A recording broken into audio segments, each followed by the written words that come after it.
Setiap kata telah kita untai menjadi cerita, setiap cerita menjadi makna. Dalam kali ini, kita bukan hanya berbicara, tapi membangun jembatan menuju pemahaman. Semoga apa yang tersampaikan pada kali ini menginspirasi langkah baru.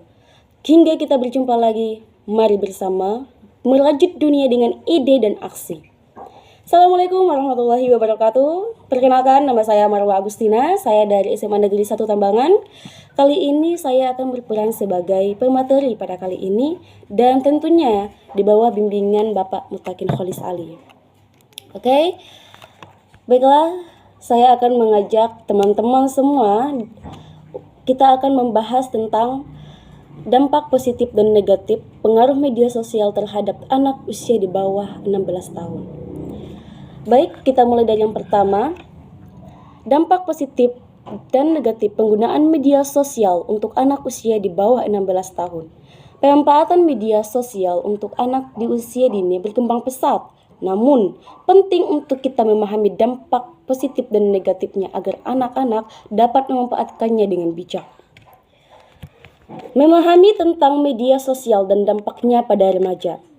Media sosial merupakan platform digital yang memungkinkan pengguna untuk berinteraksi, berbagi informasi, dan membangun komunikasi.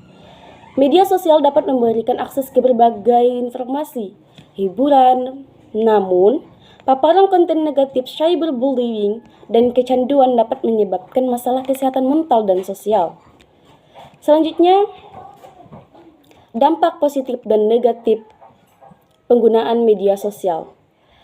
Dampak positif yang pertama itu membangun koneksi, yang kedua mengembangkan kreativitas, mendorong keterlibatan sosial. Akses informasi dan pengetahuan yang luas. Yang pertama sumber belajar, yang kedua mendorong rasa ingin tahu.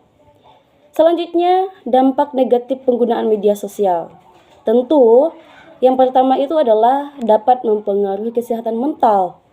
Yang kedua, cyberbullying dan ketergantungan. Selanjutnya, masalah kesehatan mental. Yang pertama, perbandingan diri. Ketika kita membandingkan diri akan menimbulkan rasa kecemasan. Yang kedua, tekanan sosial, yaitu akan menimbulkan depresi. Jadi hati-hati kepada ibu-ibu, siapapun yang menonton video kali ini, kita harus memberikan informasi, memberikan pengetahuan kepada anak-anak kita untuk tidak berlebihan untuk menggunakan media sosial. Dan yang ketiga, kurang tidur. Tentu akan menimbulkan kelelahan dan gangguan konsentrasi.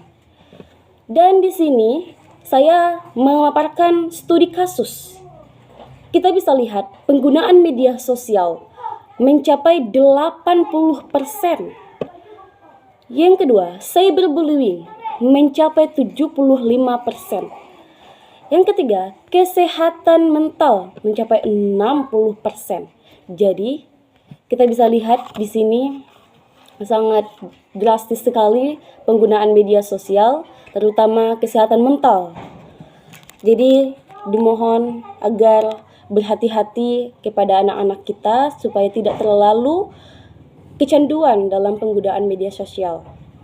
Selanjutnya kita membahas apa strategi yang harus kita lakukan untuk memantau anak-anak kita. Yang pertama, orang tua harus membatasi akses. Tentu kita harus membatasi akses anak-anak kita. Kalau ingin menonton video, kita harus memberikan video-video sesuai dengan umur-umur mereka. Yang kedua, komunikasi terbuka, dan yang ketiga, pemantauan. Dan selanjutnya kesimpulan dan saran. Di sini saya memaparkan yang pertama, bijak. Tentu kita harus bijak dalam menggunakan media sosial. Yang kedua, seimbang, yaitu pertahankan keseimbangan antara penggunaan media sosial dan aktivitas offline. Dan yang ketiga, sadar dampak positif dan negatifnya. Saya rasa cukup demikian video pembahasan kita pada kali ini. Semoga bermanfaat kepada kita bersama. Assalamualaikum warahmatullahi wabarakatuh.